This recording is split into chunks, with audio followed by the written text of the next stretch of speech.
Oh boy, guys. Yeah, let's crack open a cold one for this, because it's that time of the year, guys. The top 15 worst movies of 2024. Now, I was only going to do a top 10, but as I was thinking about it, I was like, there were plenty of bad movies I've seen. I can't narrow it down to 10. Let's do 15. So, we're going to do a top 15. Oh, man, that's good. So, like the best of list, this is, of course, my opinion. This is not the subjectively correct list. This is just my stuff and what I thought were the worst movies of 2024. So if you guys see any that you disagree with, don't come at me in the comments. Just go ahead and put your list down there and I will read your comment and we'll go from there. But anyways, enough rambling. Let's get started with the top 15 worst movies of 2024. But before we get started with the top 15, I have a list of dishonorable mentions. I narrowed it down to 10 dishonorable mentions. There were still quite a few movies I hated, but not as much as the 15 that we're going to talk about. So anyways, let's get going. Uglies, Netflix movie from McG. Joey King's in it. Anybody remember? Pool Man. Chris Pine directed a movie. Who would have known? And it sucked. Harold and the Purple Crayon. Do any of you remember that movie?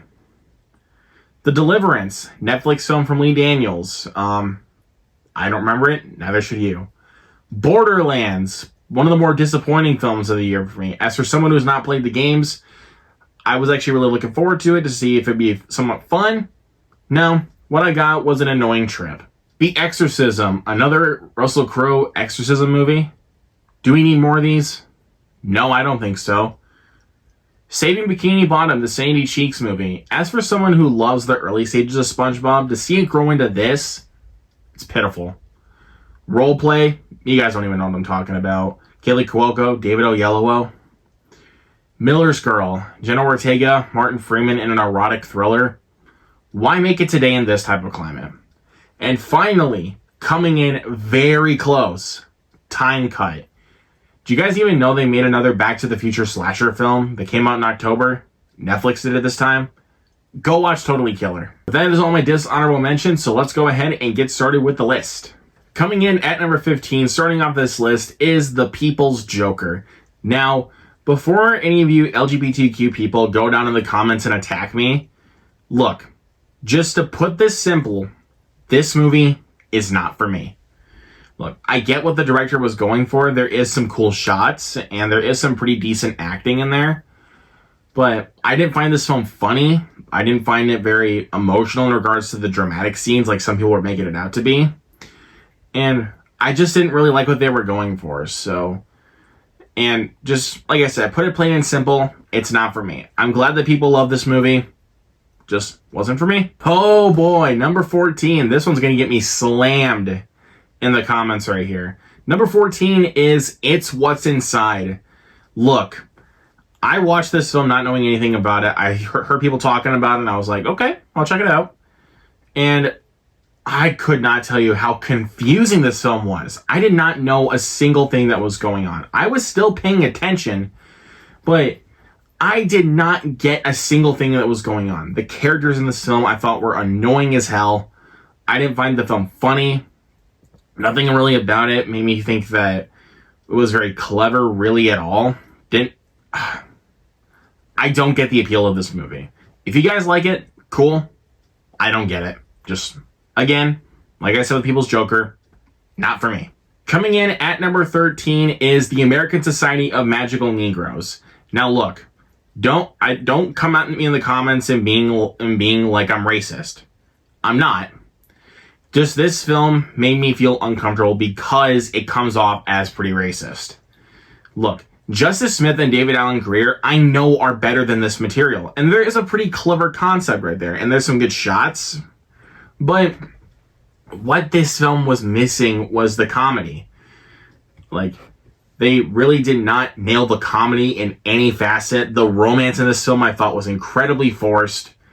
I just don't get the appeal. Like I said with any of these, I don't get the appeal of this movie. And the way they try to hammer in the message just comes off as uncomfortably racist, in my opinion. So, yeah, makes it on this list. Number 12 is Reagan, directed by Sean McNamara. Keep him out of the director's chair, please, because of this movie. Dennis Quaid, thank God he has the substance to look back on for this year, because this was pitiful. This is honestly one of his worst performances I've ever seen from him. This is also one of the worst directed films I've ever seen. Just the camera work and everything surrounding this film I thought was awful. Look, I'm going to be clear. Dennis Quaid gives it his all, but his effort just was not coming through on screen whatsoever for me. Penelope Ann Miller looks like she was just phoning it in. And John Voight, he's just there for the paycheck. He's there for the paycheck. So, proof why Sean McNamara should not be a director. Aside from Soul Surfer, which I do like, this is further proof why he is honestly probably my least favorite director working today. Now we're going to go opposite with this one, number 11. Legendary director made a crappy film. Number 11 is Megalopolis. Come on, Francis Ford Coppola, you're better than this. Look, I will say there is some cool visual flair with this movie, but the green screen is so freaking noticeable. It's noticeable to a point where it's like, okay, you lost me. Most of the performances I thought were pretty terrible. Aside from Adam Driver, Giancarlo Esposito, and Natalie Emmanuel, I thought they were the best performers of the entire movie. Everything outside of that, I thought this was a terrible excuse for Francis Ford Coppola. Like, he self-funded this movie, and nobody else wanted to take it, and I see why after watching this film. This film bored me to tears. And for that reason, it makes it on the list. All right, we're getting to the nitty-gritty here. Top 10. Coming in at number 10 is honestly the most disappointing film I've seen all year. Joker, Folie à Deux. Come on, Todd Phillips. No, look. People will say that this movie is not afraid to offend people, but if you guys saw my review, and what this film was trying to do, especially with its message, it offended me. Joaquin Phoenix and Lady Gaga give it their all. They're doing their best, and I think there is some good shots, like some great cinematography, like the look of the film. But my freaking God, the musical elements of this film are so forced to a point where it's like, I literally just wanted to just cover my ears watching the film and be like, oh my God, when will it stop? So, yeah, I hated this film. The acting sucks. The writing was terrible. Pretty much everything else outside from some of the performances and great cinematography, I hated this movie. This is easily one of the worst comic book films I've ever seen. We're going right back into the comic book genre with number 9, Kraven the Hunter. Oh boy. This year was a doozy for comic book movies. Now, you guys thought that The Crow was bad? Wait till you see this movie. This is one of the worst directed big budget movies I have ever seen. This film is so poorly directed and so poorly shot to a point where it's like, what the frick am I even watching? The action was terrible. The acting is terrible. Aaron Taylor Johnson, Ariana DeBose, and Russell Crowe are all better than this material. Thank God Ariana DeBose has Argyle, even though I know a lot of people hated that one. I enjoyed it. And she has Love Hurts coming up in February. She's got that to look forward to with her career. But Aaron Taylor Johnson, thank God he had Nosferatu over the weekend. Coming in at number 8, my reading says it is Tarot. Yeah. The card movie with these cards that basically come to life and kill stupid teenagers. Yeah. Basically, that tells you all you need to know. This film is filled with nothing but terrible horror movie cliches, some of the worst characters and some of the worst writing you'll see all year, for sure, and barely any good kills. I mean, most of the kills in this film are just cutaway. And when you see the movie, you'll understand why. But there was one where a girl is getting sawed in half by a magician, and it just cuts to a reaction going, and I'm like, what is this? Coming in at number 7 is a movie that people would expect to be number 1 on my list, but There were 6 others I hated more than this one. Number 7 is Megamind versus the Doom Syndicate. How on earth do you take a charming original film, Megamind, and turn it into this? This? Oh my god. This is one of the worst animated films I've seen in a long time. Probably the worst I've seen since the Emoji Movie. And that is saying a god lot. Oh my god, what were they thinking with this movie? Like, this was a pilot for a television series that Peacock is doing. And watching this movie, you can certainly sense why. This movie has cheap and terrible animation, awful voice acting, awful characters, an awful villain group of the Doom Syndicate, and some of the most annoying freaking characters. Let's calm down. We only just passed number 7. We're now at number 6. Let's calm down a little bit. Number 6 through number 4, or no, through number 3 actually, now that I think about it, all 4 of these in a row are all horror movies. Like I said, there were some great horror films this year that you saw on my best of list. Then there's these movies, like The Mousetrap. Oh, Mickey Mouse becoming a slasher killer. Oh, now look, I enjoy Winnie the Pooh, Blood and Honey as a guilty pleasure. I actually genuinely like Winnie the Pooh, Blood and Honey too. But this is what you give me? It's not even so bad it's good, like kind of guilty pleasure kind of movie. It's just bad.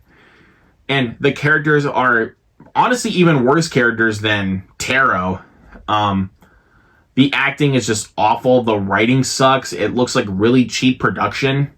The mask even looks cheap for Mickey Mouse. And this movie forgot to have a third act. Like, Mickey Mouse kills somebody, and then there's, by the way, only 2 kills.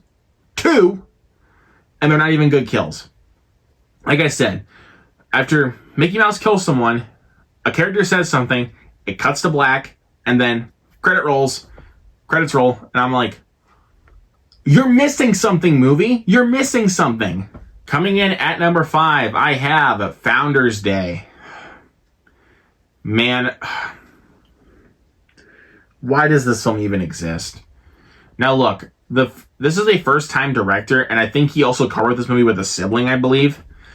Good job. You got to make a movie. But this was one of the lamest excuses I've seen for a horror film in quite some time, especially for a slasher. This also has some of the worst kills I've ever seen. I don't even know if I can say I've seen them because you don't see any of the kills. But the ones that you do see, or the one that you do see at least, is the worst PlayStation 1 blood graphics that you'll ever see. Like, and there's awful dialogue, awful writing, awful characters. Barely anything good about this film to a point where I can even recommend it. It's not even so bad it's good. It's not even a good movie. It's just freaking awful. Coming in at number 4 was actually my number 1 for a while, but I saw some worse ones. Number 4 is Imaginary. Jeff Wadlow, can you not do horror movies, please, with Blumhouse? Because you're not doing very good with those. Let me just get this clear. I will say DeWanda Wise and the little girl that plays as Alice in the film are not phoning it in. And there is a cool idea for, like, a cool setting idea that could be used at horror nights. But that's literally it. This movie was just hopping off of Megan's success. It's like, oh, Megan was a successful movie about a killer doll. Let's do that and make it a teddy bear. People will go pay and watch it. Unfortunately, that happened. And by the time the twist occurred halfway through, I almost walked out because the twist made no sense and it physically pissed me off. Coming in at number 3. This film I initially did not like when I first watched it, but I didn't like flat out hate it. The second time I watched it with a couple buddies, I hated this movie even more, and I realized that there was literally no point in making this movie. Number 3 is The Strangers Chapter 1. Rennie Harlan, dude. You made Die Hard 2. You made Nightmare on Elm Street 4. You made Cliffhanger, The Long Kiss Goodnight. Why have you come up to this? This movie just feels like a complete rehash of the original film, with elements sprinkled in with Prey at Night. And with even worse characters, dumber ones at that, worse acting, worse writing, and just not any of the scares that even made the first film even memorable. The first one didn't even have that much music when it came to the scares. But this one, it just does music, and it just takes away all the scare factors that actually made the first film so good. Coming in at number 2. Now, I'll be clear, number 2 and number 1 could easily tie, but because this is a top 50, because this is a list, I have to put them in some sort of order. Number 2 is Dear Santa. Jack Black. You had Borderlands and this in the same year? Oh, this man has not been having a very good year. Like, let me say this. I love the Farrelly brothers, and of course I love Jack Black. But seeing them come down to a movie like this insults me. This movie is one of the most cringeworthiest, unfunniest, mean-spirited, cruel-hearted, and most misguided comedies I have seen in a long, long time. It's not funny. It's absolutely cringeworthy. Has some of the worst writing I've ever seen for a comedy. Jack Black just looks like he's just reading his lines off his script and then being like, okay, I'll try my best, I'll bring my charm. And it doesn't even feel like it even comes through on screen to him. Coming in at number 1, the worst movie I have seen in 2024. Like I said, there have been some ones that have been at number 1 for a little bit.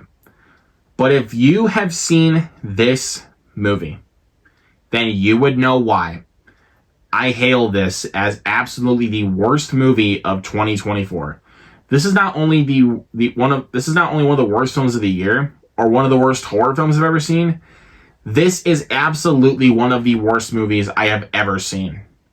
So my number 1 worst film of the year goes to Afraid. Welcome back, Blumhouse. Like I said, good thing I had Speak No Evil to look back on, because what in God's green earth was this? There is a concept there. You have an opportunity to make it somewhat cool. With this AI, cool. But then again, it's also hopping off of the success of Megan, because Megan was an AI doll. So they're like, okay, let's make another AI movie, because that's what's hot right now. We're going to make the money. And I'm just like, look, I know you guys want to continue making money, but put some freaking effort into these movies. Because, oh my God. John Cho and Catherine Waterston look like they're sleepwalking throughout this film just to get their paychecks. As soon as like the director screams cut, it's just like, can I get my paycheck? That's what their performances feel like. There's this like whole subplot that comes around, even towards the third act, that makes no sense. There was not even any build up to it. Like something like about a missing daughter that comes in around the third act, and it's like, what am I supposed to follow here? There's nothing to follow, and you didn't even set up any build up for him. The characters in this film are some of the worst written characters I've ever seen, not just in a horror film, but ever, honestly. And the one jump scare that you try to do, it's a dream sequence. Go figure, right? This movie is just an embarrassment that this movie even exists. And I don't know why this film even exists. The fact that it exists is embarrassing. I honestly thought it couldn't get any worse than Imaginary this year. I saw this film and I was like, yeah, I spoke too soon. There's not one thing I even liked about this movie. So for that reason alone, Afraid is my least favorite film of 2024. Let's all take a deep breath, because we don't have to talk about those movies ever again. We're done. So if you guys also missed my top 20 favorite movies of 2024, I will link that down in the description below if you guys want to go check that out. Hit that subscribe button down below and hit that notification bell right next to it. Hit that thumbs up, share this video. You guys know what to do. Anyways, guys, that's all for me today. I'll catch you guys in the next one. Peace.